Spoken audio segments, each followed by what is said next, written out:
What's happening in the canine industry? For all the latest news, views, and expert opinions, stay right here for the Canine Paradigm. You'll hear from industry leaders, experts, doyens of the industry, learned colleagues, movers and shakers, and the odd randy guest. Get the latest insights and expert advice from both here and abroad from the people in the know. Now, here are your hosts, Glenn Cook and Pat Stewart. And I'm Lofty Fulton, and I'm out of here. Hey, Glenn, we've got to do a new ad, mate. We do. We're long overdue. We're not going to be sponsoring Einzelwiener anymore. Yeah, well, Einzelwiener's no longer. He's fucking not paying us. No. We've just figured out. No. He's sitting right here in front of us, and we've just figured out he hasn't actually been paying all this No time. wonder there's no bread and milk on my table in this house. After we were just nice to him. We're just flattering him. We were just whining and dining him, looking after him like a big fucking client we'd look after, and then we find out he hasn't been paying us. He's doing it right now, so we may as well tell people that if they're in Australia and you need dog gear, don't get it from him. Well, get it from him. Wait until he pays the bill. Get it from him so that he can pay us. What's your stupid website, Jason? einzwec.com. There you go. Get your stuff from there. Okay. All right, on to the real sponsors. Yes, the people who actually pay the bills. Canine Ceuticals. Yep. The best canine ceuticals.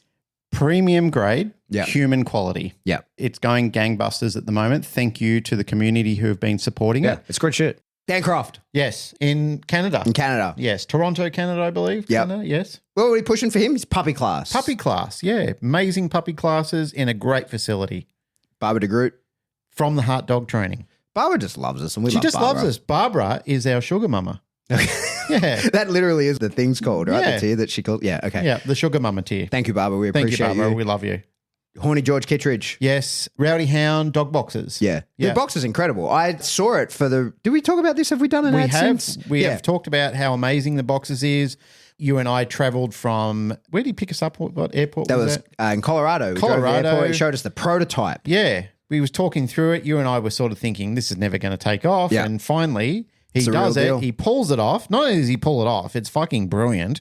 Like, it's safe. And he also does classes where he teaches people how to use them as well. Like, teaches the dogs how to get up on the bike seat and then load into the box itself. And it's bloody brilliant. It's incredible. Really proud of George. Lovely guy. And I'm really happy that this is paying out for him. All right. Daniel Trapino? It's actually Tropiano. He corrected me. Okay. So anyway, Daniel Trapino.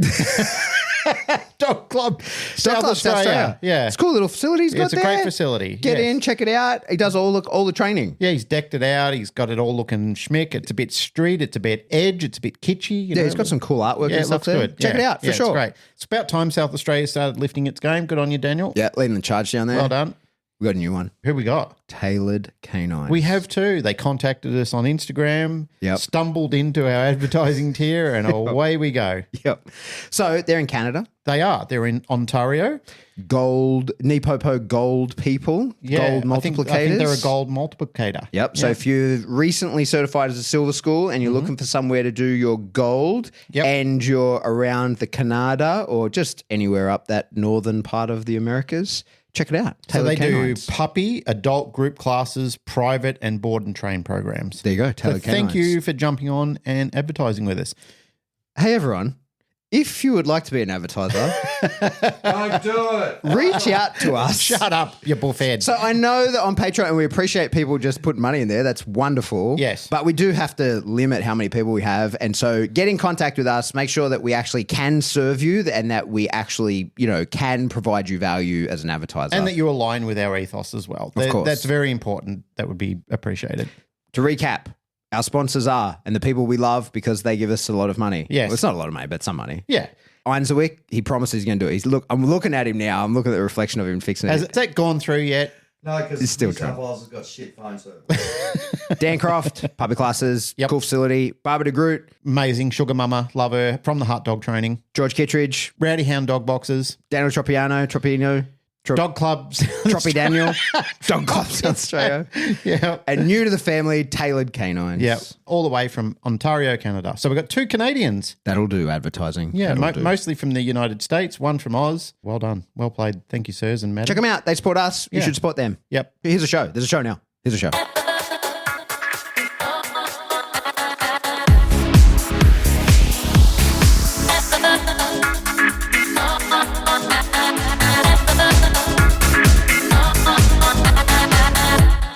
Welcome back to the Canine Paradigm. I'm your host, Pat Stewart, and I'm joined in the studio today by my co-host, Glenn Cook. Welcome back, Mr. Roving Reporter. We're doing it. It's been weeks. It has been literally weeks. It's been weeks. It has. I'm back. Shit, man. What a really extensively busy time. We've had Cameron Ford here.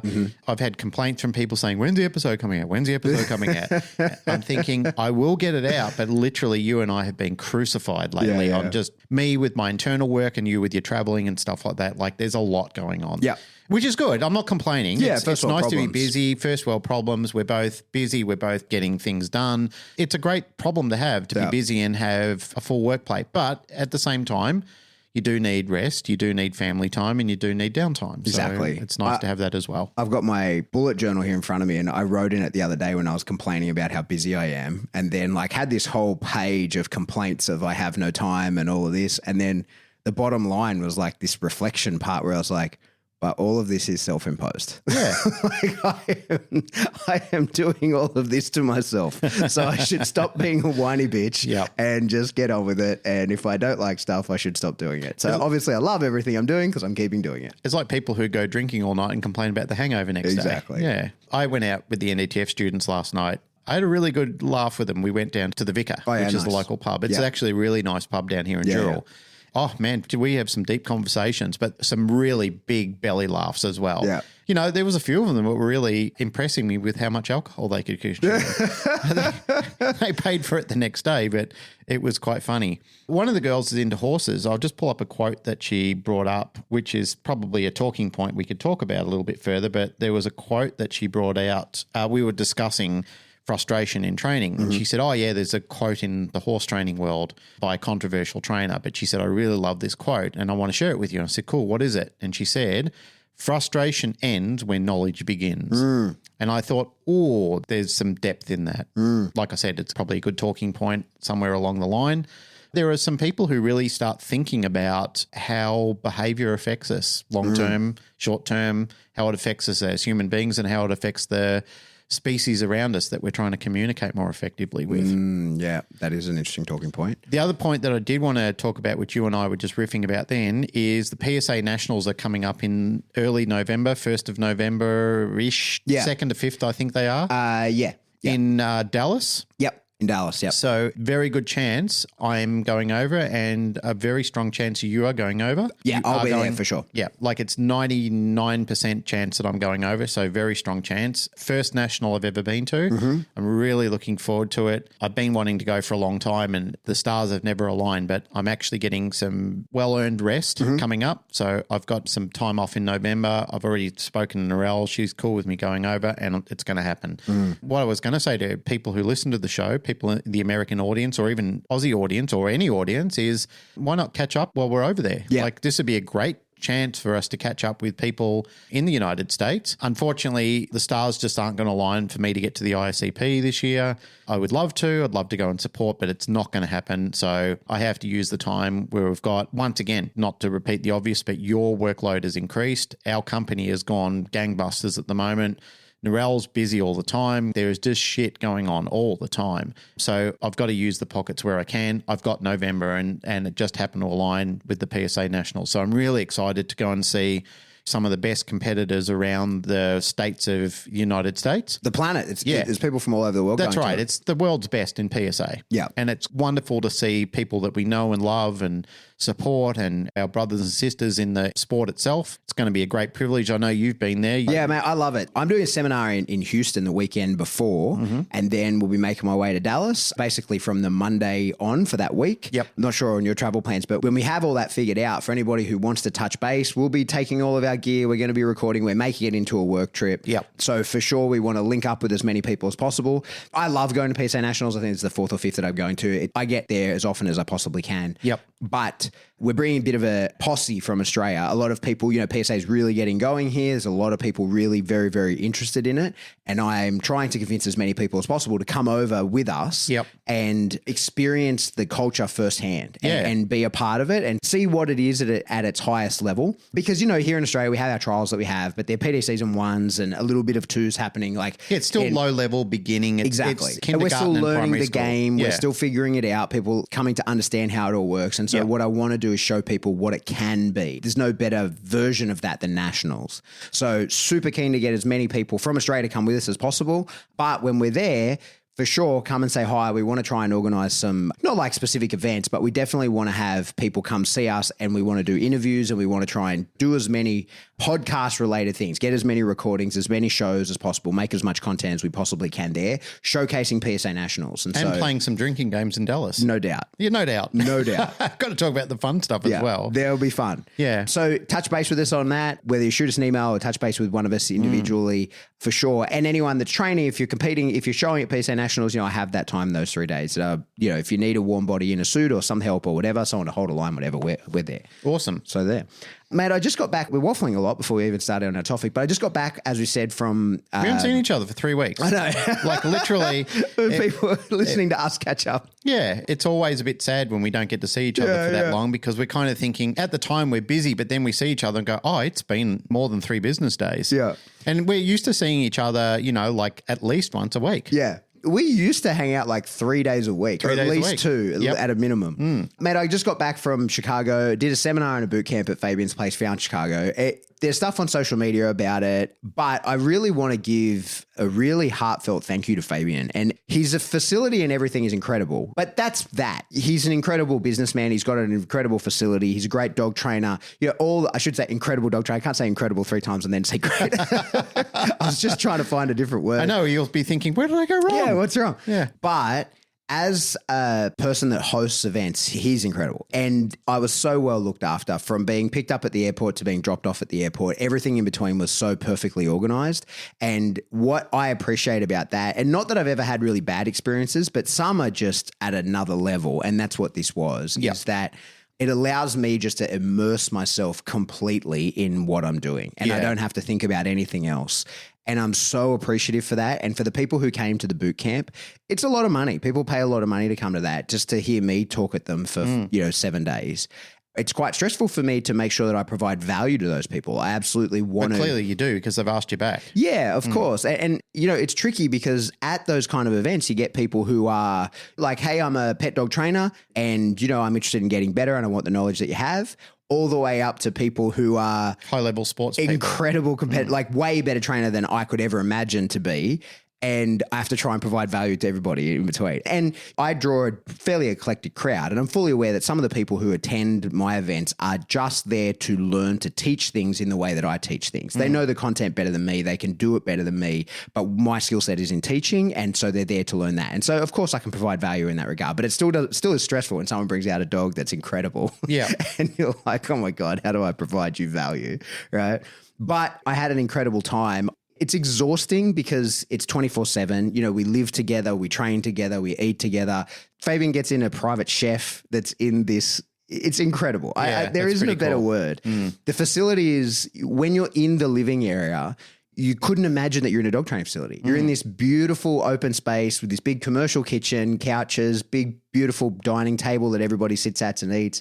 There's a deck that goes onto the Chicago River. We've got a fire pit on there. And it'd be summer there now, right? Yep. So great weather. Nice. Yeah. And then you can walk through these double doors and you're in the kennel. There's training facilities and everything that you could imagine. So it's something else. And I really just want to show my appreciation, not just to Fabian for facilitating that and allowing me to do it there and making sure it all went perfectly, but also to the people, his staff and everybody that plays a role in that being possible to happen, but also to the people that entrusted me with the time to try and impart my knowledge to them. Because, I'm aware it costs a lot of money. It's a big commitment. Yeah, you don't take it for granted. No, for sure not. And I think one of the things that weighs heavily on me is that when people pay a bunch of money to go to something for a week, they're also not earning money in that week. There's an opportunity cost there. So I really appreciate it. And I had an incredible time. It's a retreat. And of course, I'm away from home and it's work and all of those sorts of things that make it hard to do.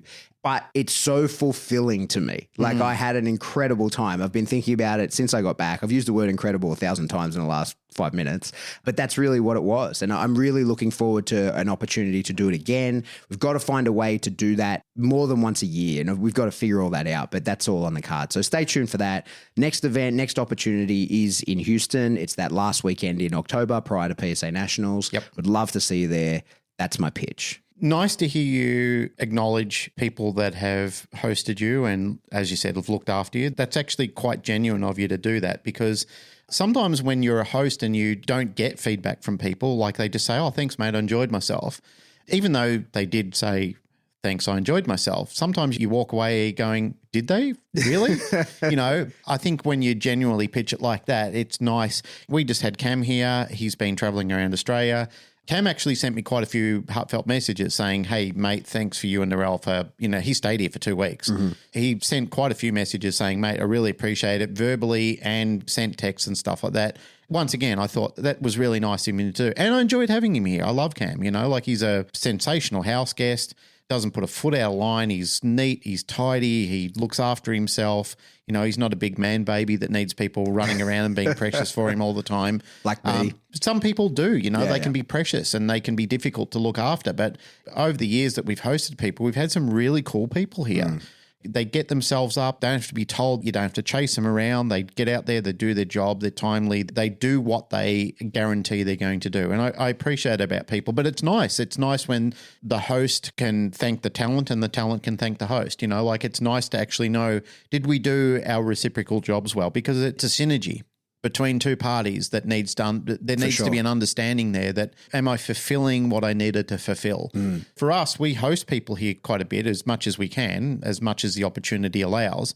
And it is nice to know. We've got Michael coming. He's here next week. I'm so excited, but I'm also nervous about it because it's Michael Ellis. He's the king of pop. And but I adore Michael. I absolutely adore him. He's somebody that I've grown up with. I've learned a lot of my own skill set from watching Michael. And I know I said it when Cam was here and you and he and I did the last episode, but I really want to make sure that he enjoys himself. But I also want to make sure that the people who pay enjoy themselves and see value in what we did. And I just hope we get it right for everybody. That's my main thing. I just want to make sure that people are enjoying themselves. They have an environment where they feel cared about and feel that they got value for money, but people also gave a shit about what actually goes on. And it was nice that when Cameron finished, not only did people thank Cameron, but they came out and thanked me as well. And I said, oh, it's Cameron. And they said, yeah, but your staff were amazing, Glenn. Like, we never went for anything. You had snacks out for us. You went and got the lunch for us. You went and, provide everything. I thought, oh, that's really nice. Yeah. That made me feel good. Yeah. I thought we succeeded. We did what we were supposed to do. Cam did his job. We did ours. We did it. And it's nice. And I appreciate what you just said about Fabian and his crew over there, because they must all be relieved, they must say, oh, it was successful. It was great. Pat was happy. The people, our customers who came over, the people who attended, they were happy. They felt fulfilled. They got what they wanted. That's what I'm talking about. It's that synergy between all the parties, all the moving parts come together, and you think that's what real success is. Not just about me, it's about we. The group, the entire atmosphere. Everybody walks away feeling like I got what I needed to get out of this. Totally. Yeah, it's a good thing. Anyway, you got a topic. I do have a topic. I want to talk about planning and goal setting. That's an important topic. Yeah. One thing I've noticed a lot in the dog industry and in all aspects of the industry, right? Whether we're talking about average pet dog owner who just has a dog that they need help with, and that's why we're interacting with them. Yep. All the way up to high-level competitors, right? There's a lot of anxieties that get around in the dog space. And hard to define that, to put that into one category. But for the most part, anxiety is like a concern over the future, right? It's worry about what's going to come. Like, what does the future hold in store for me? And one of the things that I have worked on my whole life and I'm pretty good at is I tend not to invest a lot of time into worry because I feel all those same anxieties that everybody else feels, right? That concern over what's going to happen in the future.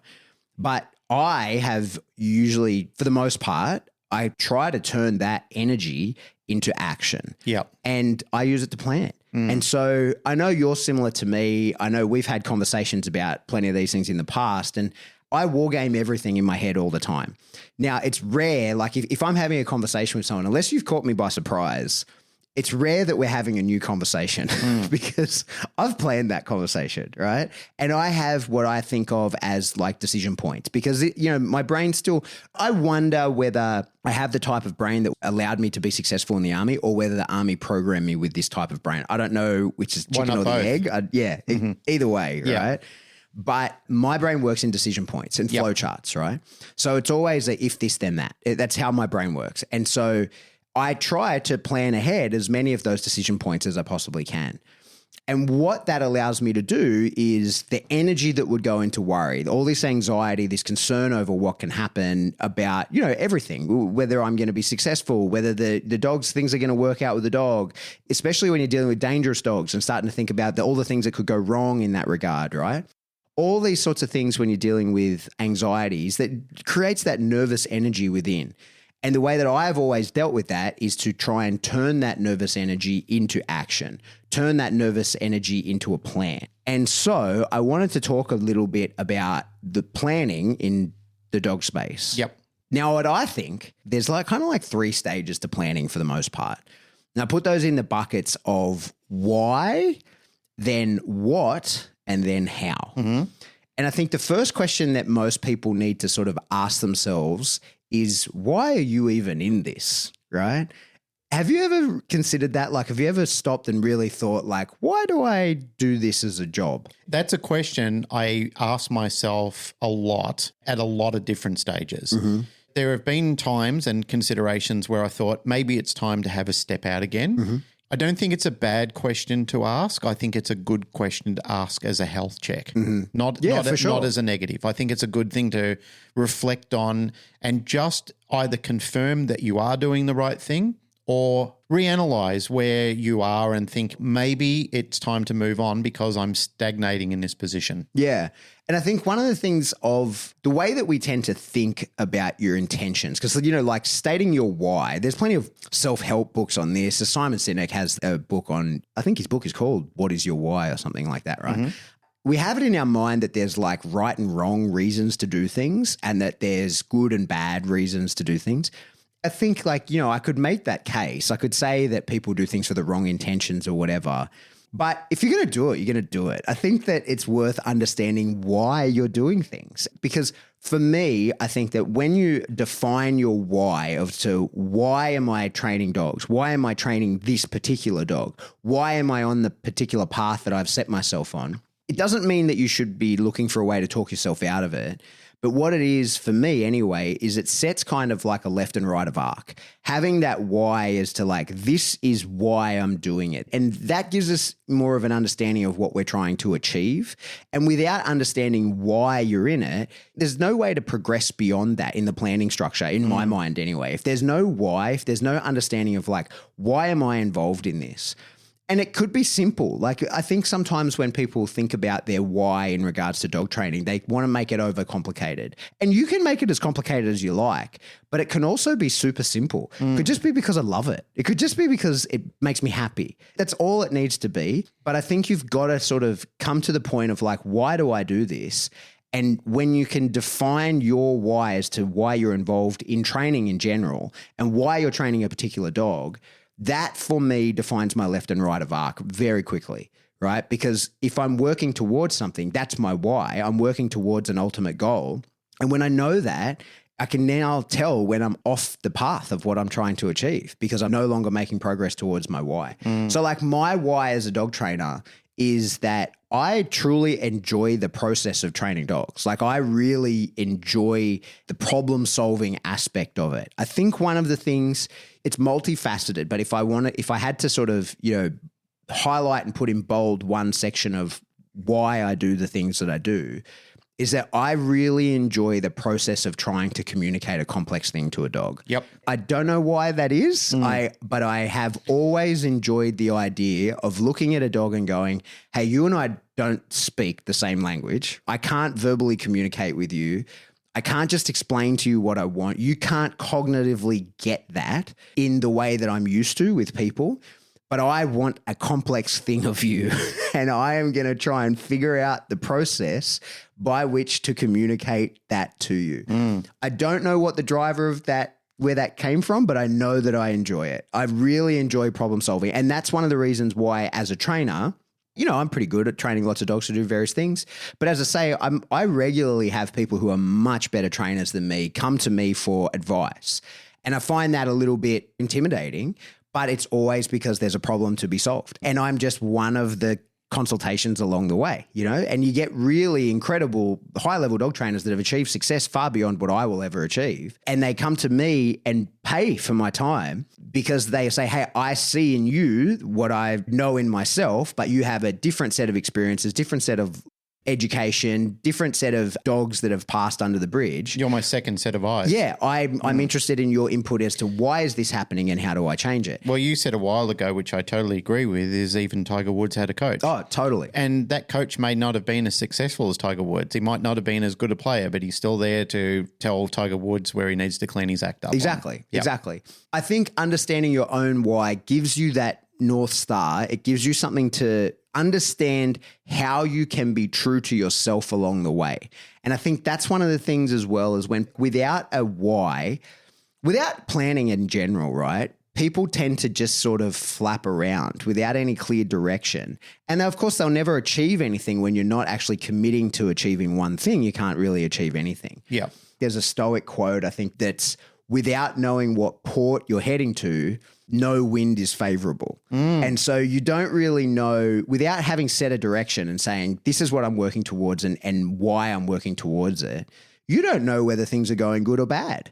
And I think that's one of the things that we see people, especially in the dog space, because we're an interesting group of people. I had a conversation around the fire with everybody that was at this boot camp. We were talking about how the dog world is full of crazy people. The word eclectic suits the dog world perfectly to a T. And people are like, oh, but what about this person? I'm like, we are all crazy. In one way or another, everybody in this space is peculiar. Right? Now, some of us do a much better job of hiding that, but we are all peculiar. Yes. Me, as much as everybody else. Of course. Like, we're all weird to be in this space. We're all like lost children that came together. Yeah. And I just said my why is because I enjoy the process of manipulating animal behavior. Like, what the fuck, right? So, like, we're peculiar people. But you see a lot of people who are upset a lot of the time and they're working towards this and then that and all these different things, and they're just sort of going with the breeze. And if your why is that you just want to be part of the community, then cool. But a lot of those people that are just bouncing around, in my experience, have never really sat down and thought, like, why am I involved in this? Why do I do this? And especially when you're having, you know, difficult relationships with people, or when training is getting difficult, or it just gets hard. You know, there's people who drive, we got club on tonight. Jay drives 3 hours to get here from club to work her dog for 20 minutes and then drives 3 hours home. Yep. Right? Without knowing what you're working towards, you can't commit to doing that kind of shit. You know what I mean? Like, you can't commit to putting in that level of effort, that level of commitment, without really understanding why you're doing it. Because when you're sitting in the car for 3 hours on your way to training, you got a lot of time to think, right? And you got a lot of time to think, fuck this, I'm turning around and going home, right? But when you know, no, I'm working towards something, I have a goal, and whatever your goal is, one of the things that I think is worth pointing out is that some people's whys are pretty dark, and it's okay to have a dark why. Can I give you an example? Yes. Without derailing you. Yeah. I revealed on the last episode that I'm looking into becoming a helicopter pilot. Well, I've notched that up. I've actually made the appointment. And I'm so excited about this. Me too. But we got into a conversation, the students and I, recently, and people that heard the podcast, a few people reached out to me and said, hey, man, that's interesting. Why? And I couldn't really answer it honestly until I worked it out. It's because I'm afraid of it. Oh, really? It's because I'm afraid of being up there by myself. Yeah. And I don't want to be. Yeah. I want to conquer that because I've had nightmares of it since I committed to it. It's not about crashing or anything like that. It's just about being up there alone by myself up in the sky. But I want to do it, and I'm going to do it. I'm committed to doing it now. I've booked a lesson. I'm going to go down. I'm going to start doing it because it was the same for me when I started diving and I had a bad experience. Well, not a bad experience. I didn't have any experience, but I saw a shark in the water and that made me shit myself. But then that's what the dive instructor, Martin, said to me when we were over in the Maldives. He said, why are you so scared? What's the worst that's going to happen? You live in Australia with the worst sharks. He said, that's a little reef shark. He goes, he's more scared of you than you are of him. What is the problem? Why are you so scared? And I said, I actually don't know. When we uncovered it, it's because my bloody hypochondriac grandmother made me scared of things like that. But she did it to my sister. She did it to everyone. She made everyone scared of stuff.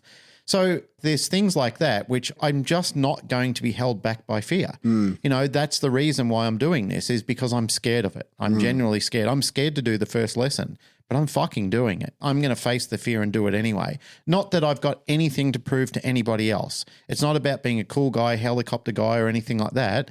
It's because I'm fucking scared of it. And I don't want that to overrule my life. Like, I've done things before. You know how crazy I am with starting things and stopping things and stuff like that. Like, once I believe I got to a point where I thought, I know what I need to know about that now. It's just that I need to know about it. It's just that I need to satiate myself on saying I've done it.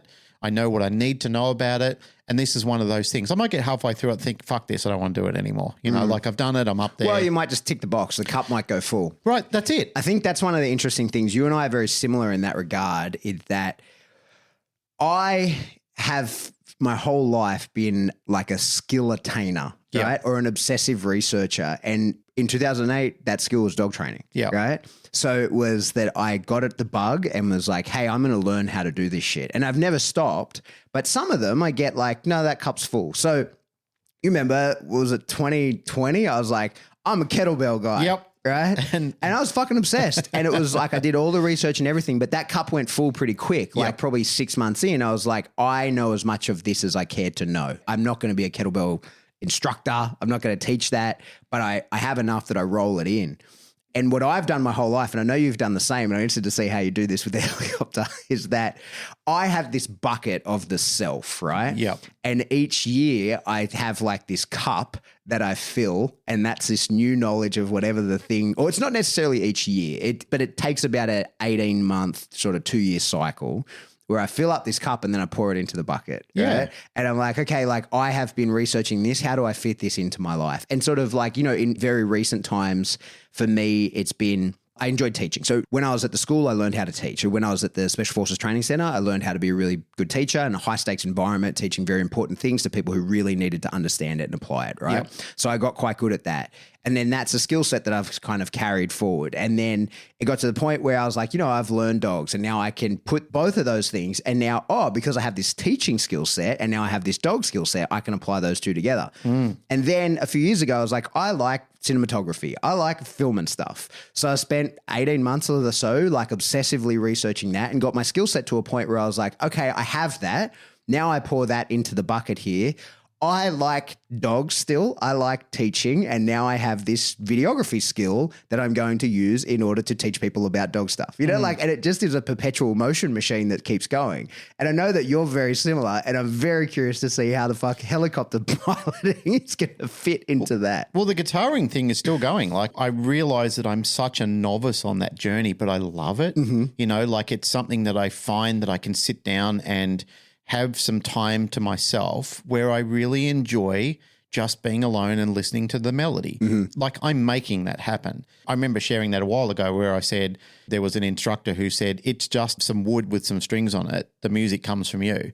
And that's why you come to realize, like, you with your learning how to do your cinematography and so forth, is that, and even with our dog training skills, is, yeah, the dog's a participant in this and the dog has a brain and it's biological. But all of these complex skills that you began this conversation about, you know, that we're imparting on the dog, there's no advantage for the dog intrinsically to do these things until the dog realizes, well, now it does benefit me. Now I see where my advantage lies because this big lump in front of me is showing me that there is purpose behind what we're doing here, you know, and I can see the path and I understand how my advantage plays out in this.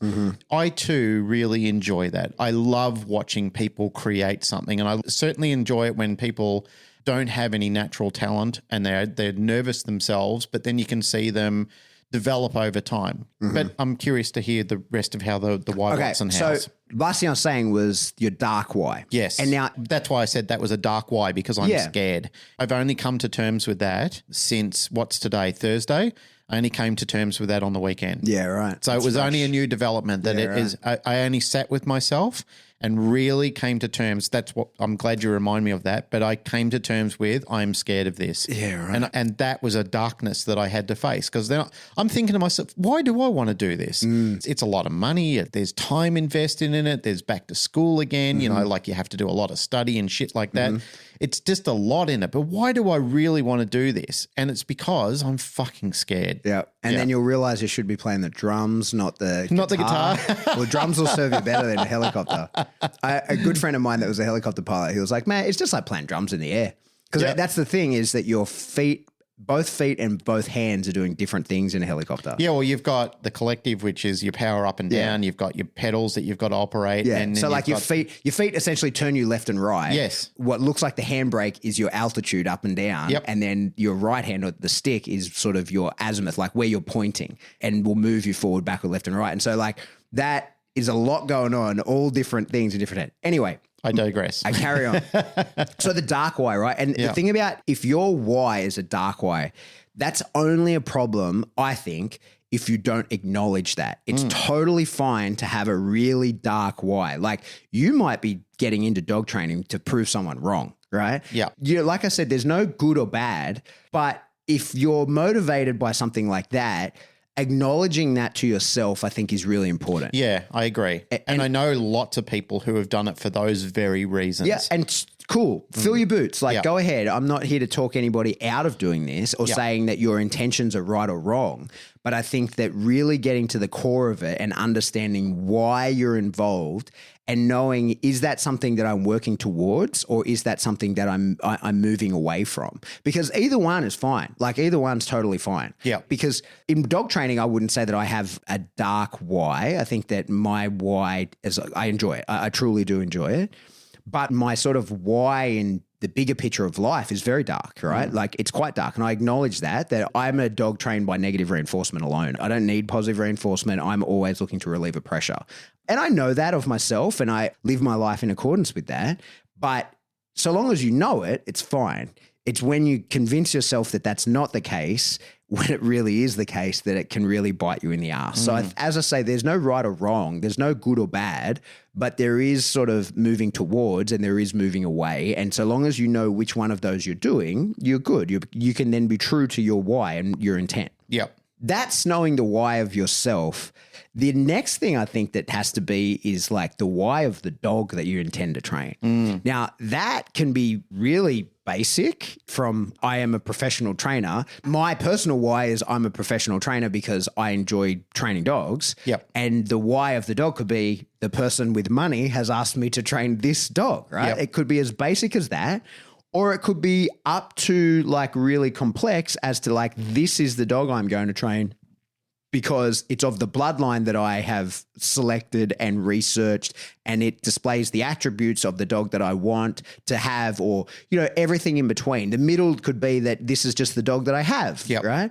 Whatever the reason why that dog's getting trained, I think that you've really got to understand that, because sometimes I've said this to people like, okay, I get that you're into training. I totally understand your why, but this dog is incongruent with your why. Why is this the dog that's going to be on your training journey? Because if your why is that I want to achieve something, I want to stand on the podium, well, then you need a dog who's capable of doing that. Because if the dog's why is he involved is just because you had that dog, then that isn't necessarily going to allow for you to achieve yours. To segue into that conversation, and fascinating that you brought that up because we're having a conversation about this with assistance dogs today. And without hurting anybody's feelings about it, but there are plenty of people out there who need an assistance dog or need a therapy dog in some way, shape or form, but they want to bring the dog in that's totally unsuitable for it because it's their dog. Yeah. And in the early days, just for a bit of reference, but in the early days, there was, in the calamity that led up to people having assistance dogs and therapy dogs and so forth, there were dogs that were totally unsuitable to be in public places, which is why public access tests were brought about and government stepped in and laws were developed around this thing because it was total and utter fucking chaos, which led to emotional support peacocks trying to get on airlines and so forth. Who would want to be on an airline where a bird could lose its shit and fucking run through the cabin, I'm not making fun of people for wanting the animal they want. I'm not doing that to people. But you got to understand that there were places where people were taking dogs into restaurants where dogs were resource guarding the fucking table and running out and biting waiters and legs and stuff like that. And that's totally unacceptable. And there are people who are involved in the industry who were trainers who were still utilizing those type of dogs. And then you would say, but why? Yeah. Why would you have those type of dogs? When you look at professional organizations who breed for a type of dog, who select for a type of dog, who understand what you need to actually have. Interesting about that, and I want to jump in on that, a couple of the girls who are on the course right now who are involved in one of the assistance training programs, and I think it's visually impaired dog training, they were talking to me about the process of selection criteria for the puppies. And what the vets do in conjunction with the trainers is they put heart monitors on puppies while they're doing their critical period socialization so they can monitor the heart variances of the dogs.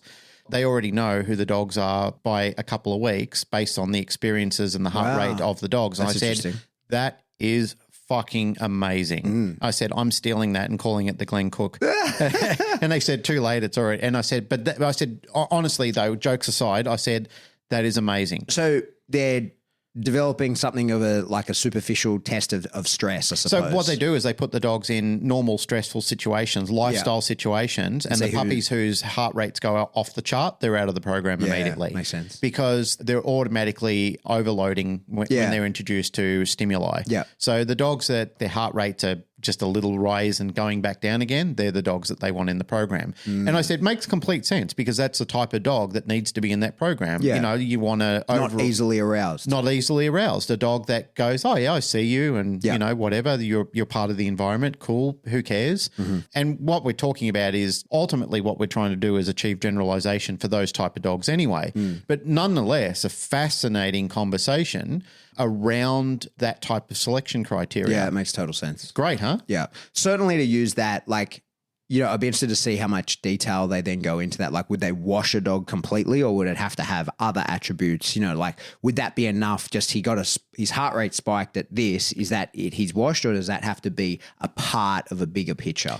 I believe they're washed when they see that it's a repeating reoccurrence on the dog. Like when the dog is exposed, they can just see this dog's stress is too easy and it loads up. And, you know, like it's, as Roger Abrantes educated us, the facts don't lie. Yeah. You know, like when you are that young and you're stressing out and it's that's right. several weeks apart and you're still being exposed to the environment and your heart rate's still going up when you're seeing things. And if they've got the data sets on, like, I guess that's my question is, have they got the data sets to say, we've seen this happen in puppies and they turn into this kind of dog that is not suitable, so now we can wash them as puppies? Or is that they're thinking, oh, well, because it got any, like, we assume that it's not going to be the right kind of adult dog. Like, I presume that they've seen enough through to then go, well, I know where this leads, rather than an expectation or a guess or an assumption that it leads to a particular point. I'm not going to answer that with any certainty because I don't know. Yeah. And it's just a conversation that I've just finished having literally before I walked in and did this podcast. Nonetheless, I thought absolutely fascinating. Yeah, for sure. And I said, it makes sense to me because, I mean, on the flip side of that, they don't want a dog that is easily aroused and is not nervous, but spins up into drive and wants to go and play and chase after everything when really they need to be hanging around somebody and retrieving objects and, you know, making their life better. Yeah. They need that neutral dog that is basically the Goldilocks syndrome of not too hot, not too cold, just right. Yeah, well, then you're spot on in that the why for a person who needs an assistance dog is right there. Okay, well, the reason I'm getting into training is because I need a dog to assist me in these various tasks. Exactly. Why this dog? Well, the answer's got to be better than it's the dog that I have, right? It's got to be why this dog is because that dog demonstrates the attributes that will make it suitable to be that dog. Indeed. And that can be a very broad spectrum. It's taken me a while to sort of really understand this, is that an emotional support dog can be a reactive mess. Yeah.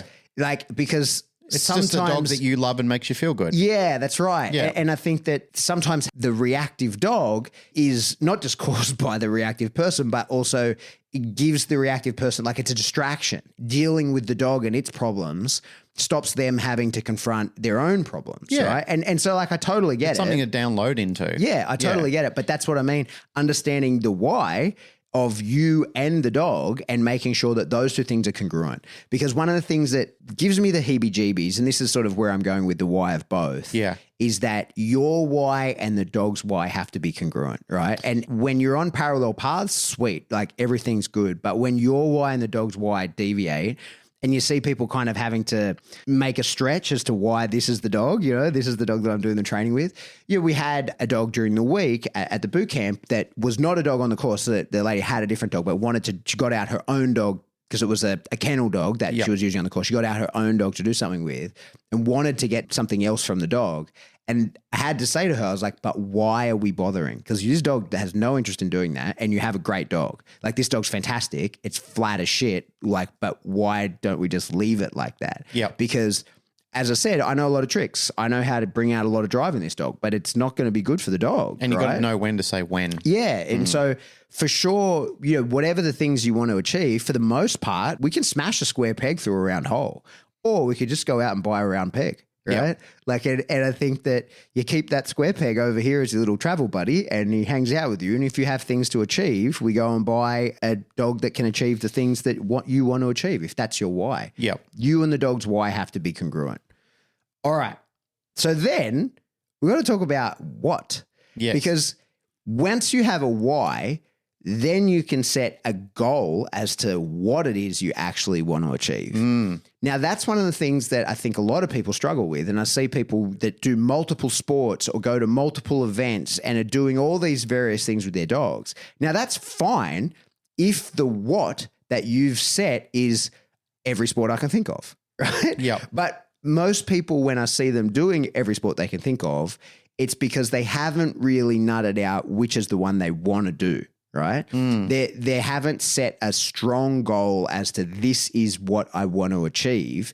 They're still just sort of, I'll do a bit of this, do a bit of this, do a bit of this. Now, there's no right or wrong answers to any of this. This is just a self-reflection and knowing, why am I doing it? What am I doing? And if your what is that I just want to do 10 sports with my dog, then sweet, do 10 sports poorly. Go ahead. That's fine. But if your what is that I want to be successful in a particular sport, or if the what is that I have this problem dog and I need it fixed. And if you're a professional, it could be the what is like, this is my defined training program. Like, this is in the contract that we have. When you dropped off the dog to me, I said to you, in 6 weeks, I'm going to return to you a dog that has X, Y, Z behavior. But something that is definable, something that can be written down, something that can be measured. Because again, to be stealing more quotes that I'm stealing from all over the place, is that setting a specific goals allows us to measure success, and what gets measured gets managed. And so when you know what it is you're working towards, when there's a line in the sand where you say, that is where I'm headed towards, it allows you to be able to tell whether you're making success along the way. And you can course correct if you're not, and you can continue doing what you are doing and can keep doing it if you are. But a lot of the time when we really get into the nitty gritty on people's training programs, what they're doing with their dog, when you say, hey, are you closer to your goal than yesterday? They don't really have an answer because the goal has not been completely defined. And so the what is your goal? Like, what is it exactly that you're working towards? The second part that I think is super important in having a what, like having a really well-defined goal, is knowing when you fucking achieve it. Yes. That is one of the most important things because, first of all, allow yourself that success.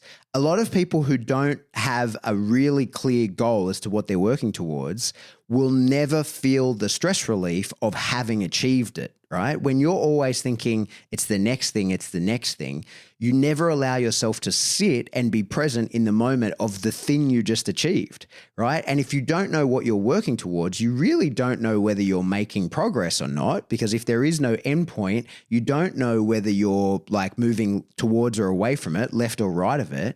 And so it's very difficult to ever truly enjoy training or truly enjoy the process because you don't know whether you're being successful or not. You don't know whether that was a good session or a bad session. You don't know whether you're moving towards the goal or away from it because there isn't a goal to move towards. The other area of concern in that, I think, when we're talking about success in your goals and being able to celebrate your goals, is people set them too far apart. Totally. Like they don't have like a linear track record where they can say, let's just shorten this out so I can celebrate along the way and we can reach a milestone and I can feel good about it. And then we can say, all right, let's redefine. Let's have a look at it. Let's reanalyze and start again. Not start again, but we're on a success pathway now and it's looking good. You know, the dog's in check. I'm in check. Our parallels are together. We're not deviating from where we need to go. We are in sync. Let's continue to go to the next nodule of the reward pathway. And that's where I see a lot of people lose interest in this because they overshoot the mark and they don't know what it is. Yeah. You know, and they feel totally despondent for it. And because, you know, like I've said to them, that was great. That was really good. And they look at you with bewilderment in their eyes going, yeah, but it's not this. And I said, yeah, but that's down the track. That's a week or two away from here. That's not today. Today's session is just doing that one doodle on the page, like we said in last week's episode. Let's celebrate this. This is a good thing that you've just done today. Yep. You should be happy with but they can't see it. Yeah. Because in their mind, to utilize another phrase, and I've thrown this around a lot, but I still like it. It's still something that I consider in most things that I'm trying to do myself. Even when I get disorientated, I come back to this quote, begin with the end in mind. And I think that even though you're beginning with the end in mind, you have to understand that sometimes there's variances in there that have to happen because there's no way around them. And that's something that I suffered with internally because I thought this is not looking like the goal. But then I realized it's how the goal has to play out. Even though I had a plan, I had a picture, because I'm working with a dog that's biological and changes as it starts to grow and develop and its brain changes and develops, the goal sometimes shifts left and right and you have to be flexible. You said a while ago, I don't know where you got the quote from, whether you made it up yourself or you heard someone say it, but you said the flexible shall prevail. And I really like that quote. That's another one that is going to hang with me for the rest of my life. It's something that I now say to other people to remind them flexibility is prevailing. Yeah. You have to be. You just don't feel the relief with rigidity that you do with flexibility. Yeah, for sure.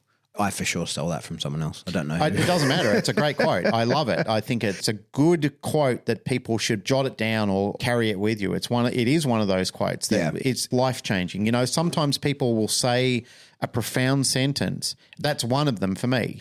The amount of value that actually carries, because you can extend that into most things that you do, is don't be rigid. Yeah. Be flexible. Yeah. Bruce Lee always used to say, be like water, my friend. Yeah.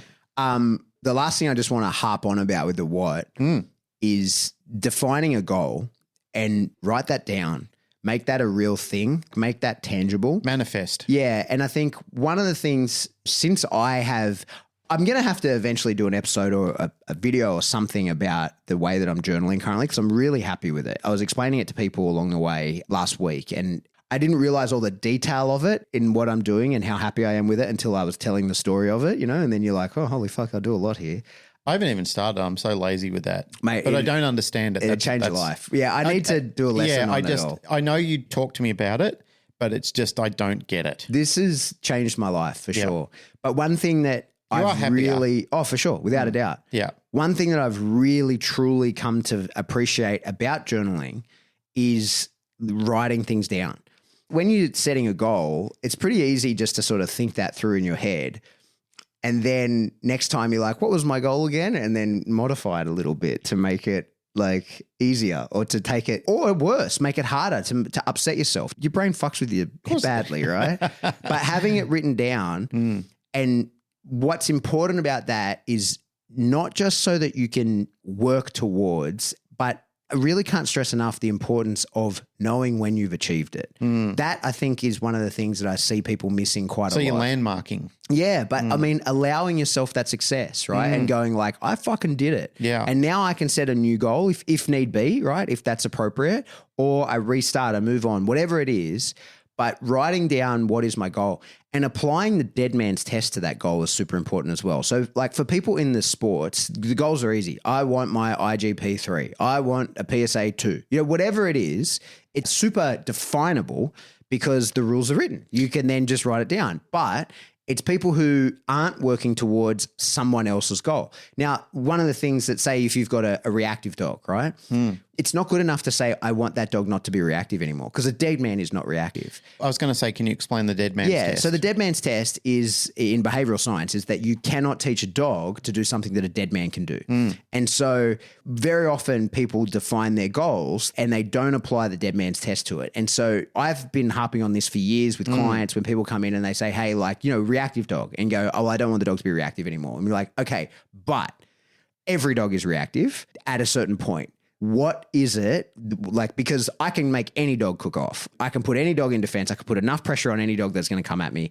I can bring on a nervous, reactive, aggressive, whatever response from any dog. We have to set the bar of what achieves that, right? Because really, saying my dog's not going to be reactive, or I want the dog not to be reactive, that doesn't pass the dead man's test, because dead man isn't reactive. We need to say, under what circumstances do you want your dog to be able to keep it together, and set a goal in that regard. And look into your lifestyle and say, where is it that I have problems with my dog?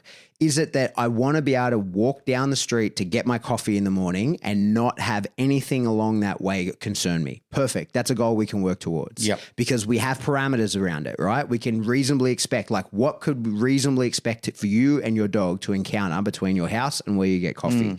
Okay, well, we've got roads, we've got traffic, we've got people, we've got other dogs, we've got loud noises, all the things that we can determine. We can plot define. it out. Yeah. We can define them. We can go and we can look, we can plan, we can actually sit there and observe the area and go, okay, over a number of weeks, this is what we see happen. This is what we need to get to achieve with the dog. Does this resemble warfare for you? It's all the same. Yeah. This is how it works. Yeah. It's all the same. I'm listening to you talking about this and I can see Pat Special Forces guy coming out in you.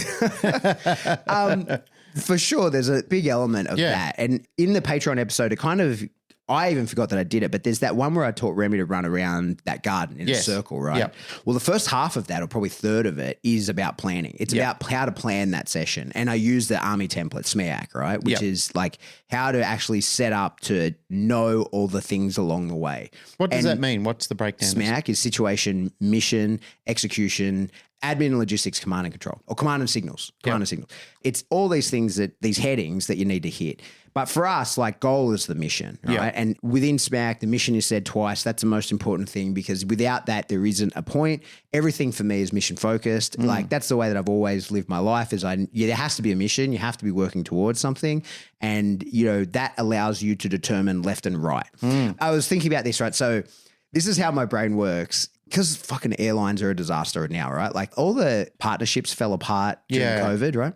So my flight to Chicago, it's Qantas flight that I booked through Qantas, but the leg from LA to Chicago was a United Airlines leg.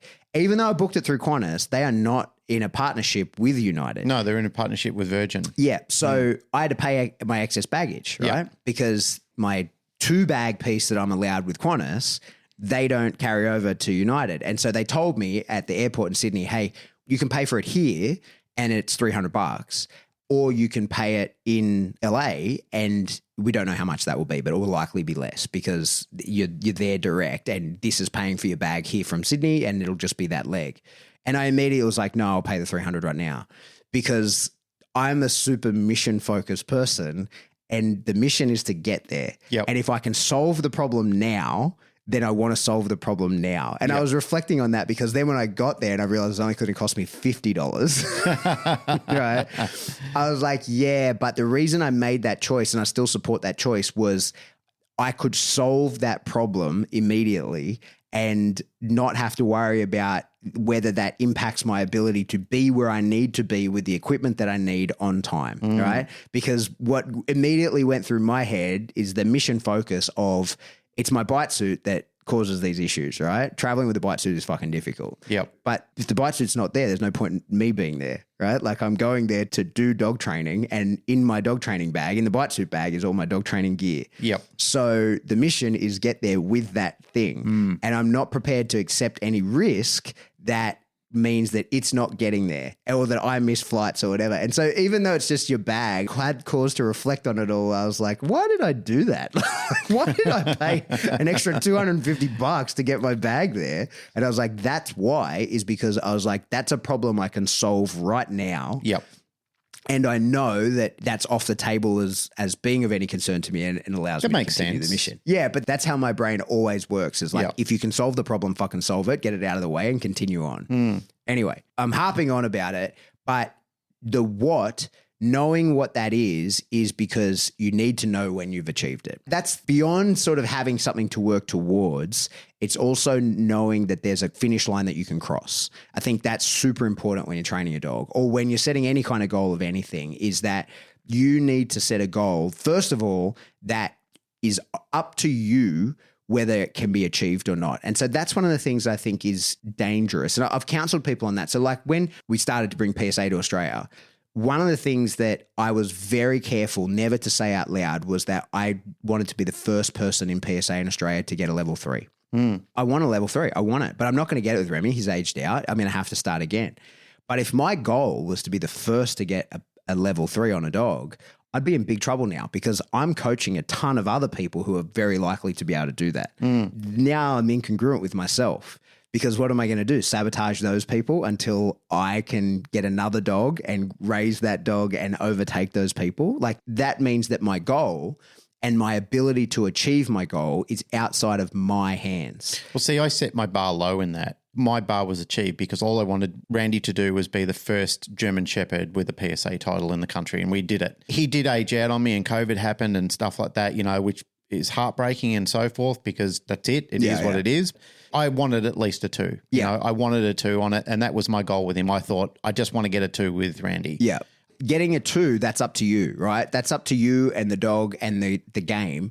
What I think is super important in setting any kind of goal, when you're setting your what, is that you have to be able to achieve it without somebody else's success can't impact your goal.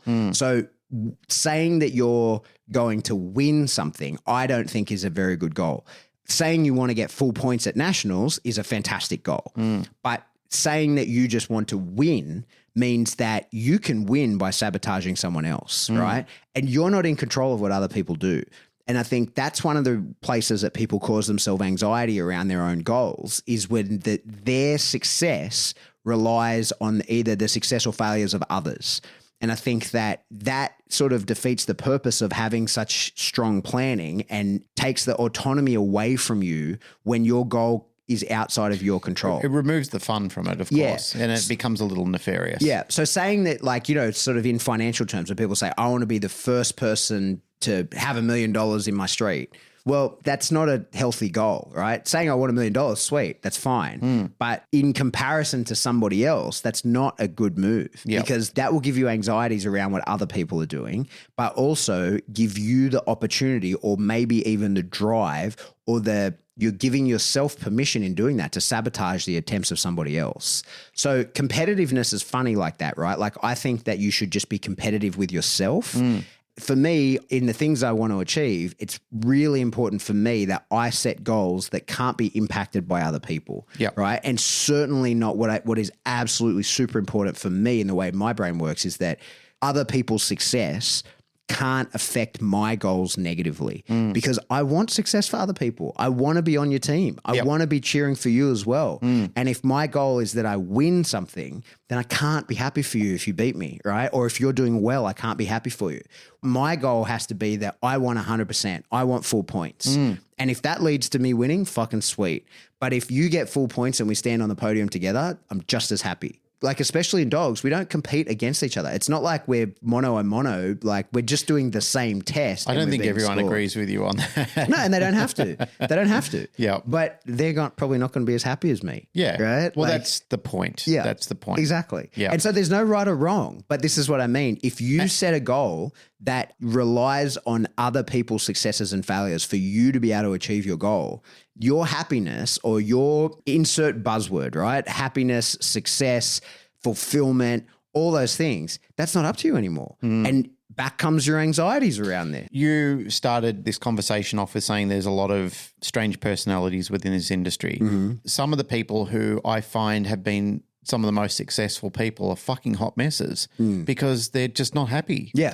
Like they've still got an enemy to conquer and beat all the time. They're probably driven by a very dark why. Yeah. And the more that we're kicking into this episode, the more that's starting to reveal itself. Yeah. And, I've got images and thoughts of people in my head, both locally and abroad, who fall deeply into that category. For sure. And I'm sad for them. Yeah. I'm sad for them that they're not finding their peace and that their dog is a tool for them and not a companion in this. But for me, and again, I know I'm harping on it, but that goal is a line in the sand that tells you not just what you're working towards, but when you have to know when you've achieved it, but defining a goal that doesn't rely on other people's success or failure. Your own goal needs to only include you because you're not in control of what other people do. You'll be let down by others. You'll be beaten by others, right? So your goal for you and your dog needs to be one that you and your dog can achieve no matter what happens around you.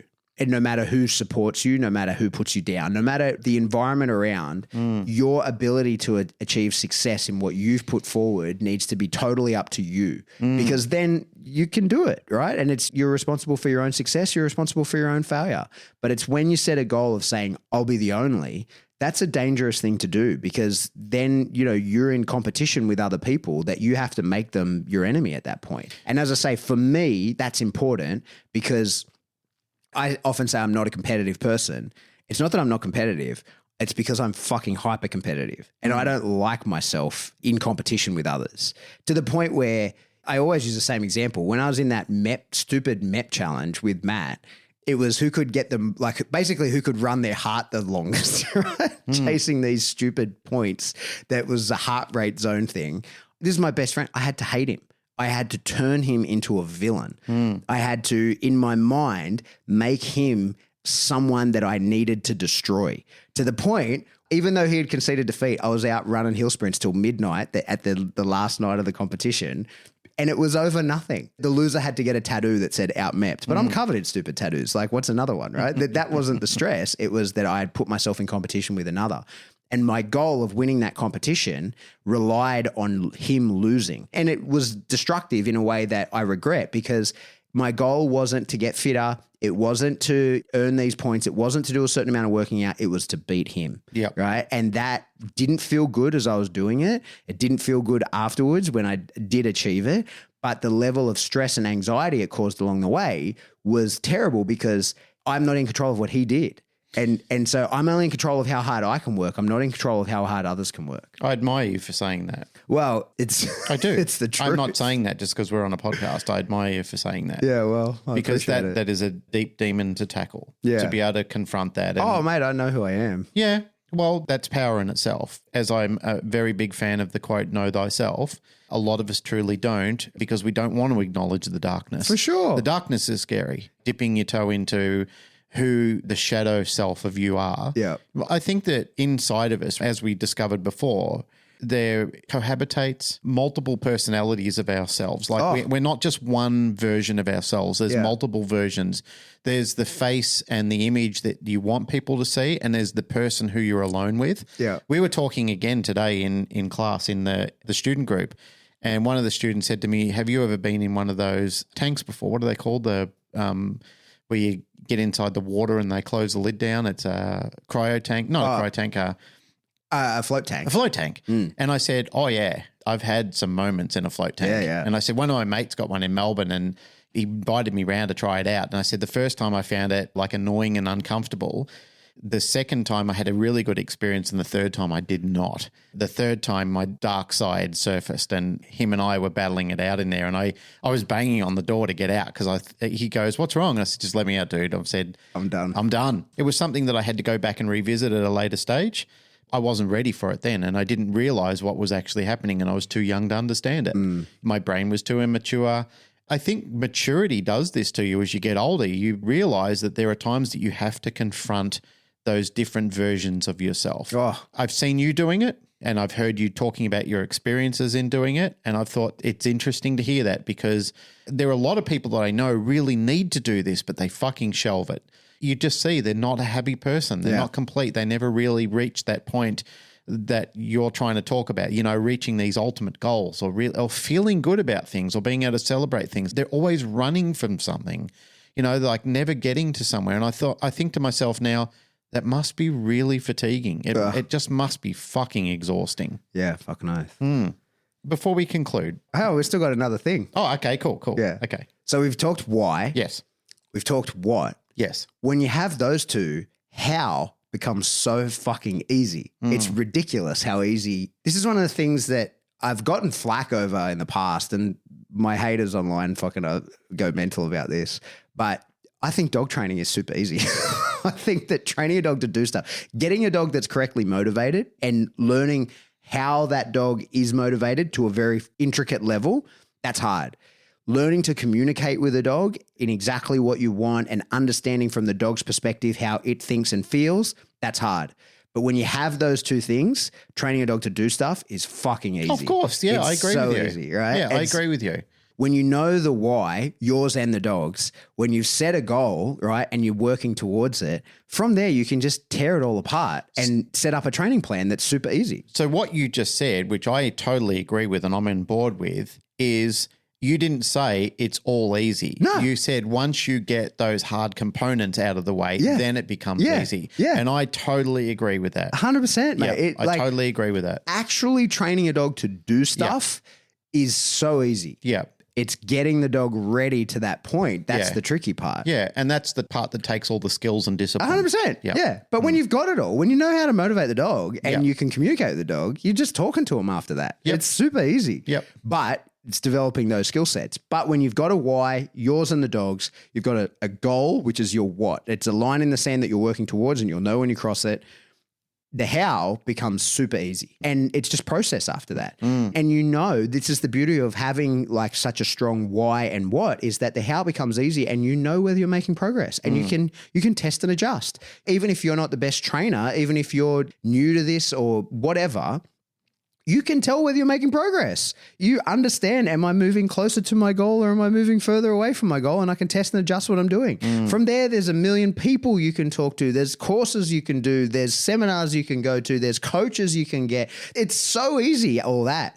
But it's easy when you know why you're doing it and what it is that you're working towards. The how is so fucking simple when you have those two things. Yeah. And when people come to me and they don't know the how, that's super easy for me or somebody more suitable, whoever is the expert in the how, to explain to them, so long as they've got a why and a what. When those two things are in place, it's just like motivating and communicating with the dog. It's that when the person understands why they're doing it and why they're doing it with this particular dog, what it is that they're working towards, the actual step-to-step is easy because we just break apart what it is you want to do. We just break it into its component pieces and go, okay, you want to get PSA 1 on your dog? Oh, these are the skills. It's written down in the book. Yeah. The points are here. Okay, we've got to teach all these things. No worries. These are the basic skills we need. These are what we build on that. This is how we get to the complex skills. Got it. All right. You've got a nervous, reactive dog and you want to be able to go get coffee. All right, sweet. Well, we're going to have to pass people. We're going to have to pass dogs. We're going to have to start desensitizing, counter conditioning. We're going to have to teach the dog how we want him to react to these stimuluses. We're going to have to show the dog that it's safe to do all this. Like, it's so easy when you have the defined goal. And so that's my advice, is that for planning, your why is super important. Your what is super important, but the how comes of those two things. And without those, the how gets difficult. Yeah. That's why people will say this is hard. You know, it's work. Yeah, it's difficult it's fucking easy to achieve. It's super easy when those other two pieces are in place. Yep. That's my rant. And you haven't trivialized that either. So if your haters are misaligned on that, fuck them. I agree, fuck them.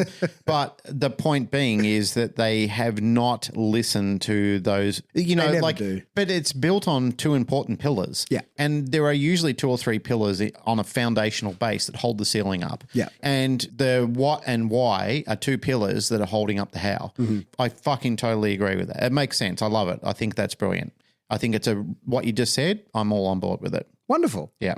Should we go train dogs? Yeah. Before we do, I had to go up to Noosa while you were away. And I was driving backwards and forwards a ridiculous amount of times between Brisbane and Sunshine Coast. And when I was doing it, I got to finish Punished by Rewards. Oh, yeah. I like the second half of the book far more than I like the first half of the book. The first half of the book I didn't really enjoy, but when he started to get into child psychology, it started to make a lot more sense. And I felt that that's where he really sort of brought it home. I'm not saying I enjoyed the book as a whole. I found it conflicting between first half and second half, but I enjoyed second half more. What were your thoughts? I'd agree with that. like I said, I didn't enjoy it at all, but I found it valuable, Yes. which I think is important. There are always elements that whether you agree entirely with them or not, it doesn't mean that there's not useful sections out of it, Yeah. that you can cherry pick out and you can say, well, that's adaptable to my lifestyle or my teaching or my coaching or the way that I want to do things or the way I want to explain things to my kids or the way that I want to explain things to my workforce. I have had a chat with my colleagues at work about a few of those principles of when you're using incentives. It's interesting that the science dictates that it's not what you think it is because you're often thinking, well, this is working for me, but when other people are dragging their feet behind it and you're not really getting the elevation that you believe you should be getting, and it's proven time and time again, like companies have done it, scientific teams have worked on it, and the facts are rolling in to say, it's not working. There is something to be gleaned from that. That's where I did get some value out of the book. Yeah. That's where I was very interested. My ears started to prick more and more. Yeah. When I had a brief soiree in a real job last year, that was interesting to me was the incentives part. And that was what I agreed with and disagreed with in the book is that he talks about like sales guys not being incentivized by bonus structures and pay. That is total bullshit. That is all they're incentivized by. If you're selling white label, like you're selling a product that's not yours, all you're incentivized by is fucking selling the product to make the money, get the commission that you make. To tell me I work in a company with 160 sales guys and they're all working towards their commission. I promise you that's all that matters to them. They're just there to make the money, right? They have to believe in the product, but it's not their product, right? And so they're sales guys. They're just making the sales. They want what's good for the person on the other end, but only so long as they're getting their commission. But Do they really though? what? Do they really want what's good for the other person? In so much as that the person doesn't ask for a refund of the product, but so that they still get their commission. Yeah. Well, it's not really about the other person. It's about them. Yeah, Yeah. totally. Well, Yeah. that's the point. That's how they work. Yeah. But so The Wolf of Wall Street, when you're watching him selling those penny stocks and he's coaching the guys in the room, that was really quite revealing for me to watch. I know that's a movie, but it's based on Jordan Belfort. It's based on his lifestyle. Yeah. That really showed me, and he's sitting there making fun of people in the background and so forth. I thought, well, that's what they do. That's the type of personality that succeeds in that job role. Yeah. But what I did see of the non-sales staff was the bonus structures. There was problems there. I won't go into all the details. It's a bigger conversation, but I changed a couple of things that kept the bonus structures in place, but I treat it like dog training. And I was like, you shouldn't get it every time. It should be too hard to get every time. But it should be huge when you get it, like a proper actual jackpot reinforcer. So you should be working towards it, but you should only get it like, 1 in 4 times or whatever the ratio was of the amount. But I was like, I said that of everyone in my department because they were all achieving their bonuses and then it became a part of like their salary. Then I was like, no, they shouldn't be able to achieve that every time. It should be so hard that you have to work your guts out to get it. And when you get it, it should be like, holy fuck, this is a huge amount of money that came in. And over the year, it probably turns out to be about the same because they get it sometimes, they don't get it other times, and it's much bigger when they do get it. But that will actually incentivize people to try and attain it and also being strict on it, like whether people got it or not. Because what had happened there before I was there was that like people had gotten pretty close and they're like, well, here it is. And it's like, no, he didn't fucking get it. Right. So like if you had not given it to him for sure, that would have caused a big issue because it had been given in the past for similar circumstances. So I was like, he needs to get it this time, but in future we have to change the way all this works. Anyway, that's probably a different conversation. Yeah. It's an interesting one. Yeah. Hey, that's it. Planning, do it. Why, what, How? Yep. I easy agree. after that. Begin with the end in mind, all that sort of good stuff. Heaps of buzzwords. We use heaps of quotes, Heaps of stole, things, and like we basically summarized every self-help book I've ever read. Yeah. And every YouTube video I've ever seen on it. But nonetheless, things that people in our industry need to listen to because you're right, there are a lot of lost souls just drifting around the sea. Yeah, that's it. Another episode, Counter Paradigm. Miss you guys. I'm glad to be back. Glad to be into it. It's fun to do. I think they'll be happy that we'll be able to regularly post for a little bit of time now. Yeah. Be back at it. Yeah. Hey, if you like the show, just do us a favor and tell other people about it. Do that. I think that's a great idea. That's the main thing. Just tell other people about it. Just be like, hey, I listened to this show. It's good. You could do that in social media. Of course you could do it there. We got another 5-star review the other day, which was nice. Yes, we did. And the person was very kind to say that they love that it's primarily a dog training show, but it's also a lifestyle show. And they said that it has definitely changed their life. There have actually been a lot of people lately who've said Canine Paradigm has changed their life. I had someone come up to me one time and said they had intended to kill themselves and didn't because of something that we said. Man, That that's was a long time fucking ago I deep. heard that, but Yeah. I was like, oh, I'm not sure where to store that information. That is deep. yeah. That's not light at all. Yeah, especially for two dickheads. Yeah. You know what I mean? I don't treat that as tongue. I know you don't either. I don't treat that as tongue in cheek or anything like that. No, like no, that's fucking full on. They were quite serious. Yeah, and, that's and full gave on. me the example, and it was over something. It was it wasn't like we were slinging just hot tips from what was Moses' mountain that he was on, Mount Sinai or whatever. Yeah. But it was this particular thing. It was very heartfelt, and it certainly was fuel to keep going for a long time. That's pretty cool. So tell your friends, Yeah. you could do it on social media. Yes. I see people, they put in their stories. That's cool. Do that. And if they do, I chuck it up on our page too. Yeah, like I love linking. share. I love watching people walking along, listening to an episode or something like that. But in your little stories, tell us what you liked about it. Yeah. Like the episode. Yeah. Don't just throw up an image of it. Like if there was a key point in there or a few, make a little Tell us note what of it that is. so other people can read that as well. Yeah. And social media, amazing way to share stuff.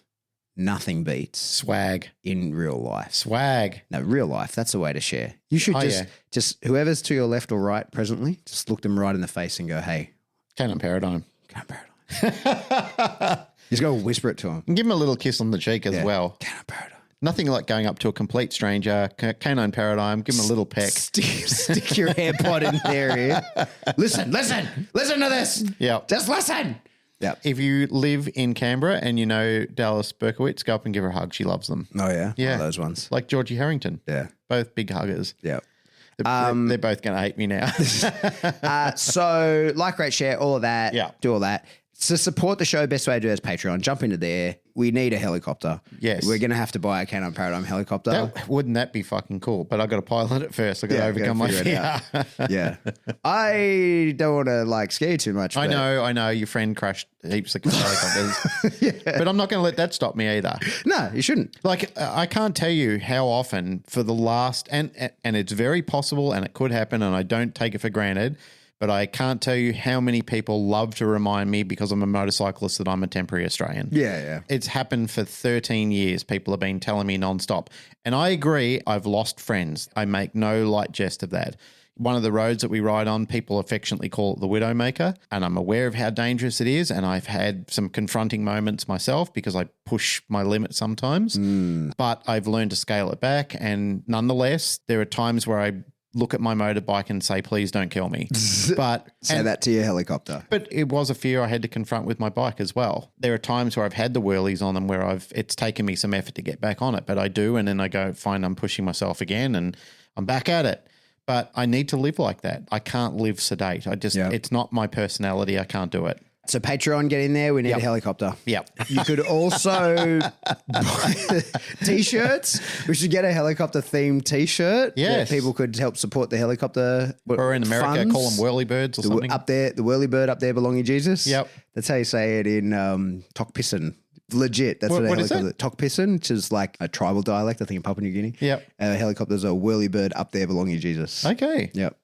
Anyway, get in contact with us. Do we do spring? Do we actually Yeah, get a there? t-shirt. Yeah, get t-shirt get from Spring. merch. Show notes, all that. Did you see anyone Oh, that- you got to did you get see on the anyone- mailing list. Yeah, of course. People in shirts. I love it. Yeah. Tons of people in shirts. Yep. You know which is the most popular shirt? Which one? Cool Story, Show Me Your Dog with Oh, the yeah, stick yeah. figure dog. Yeah. Yep.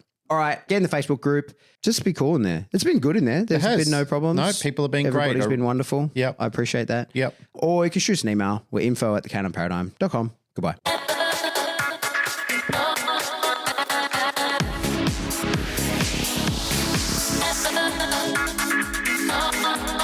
Thank you.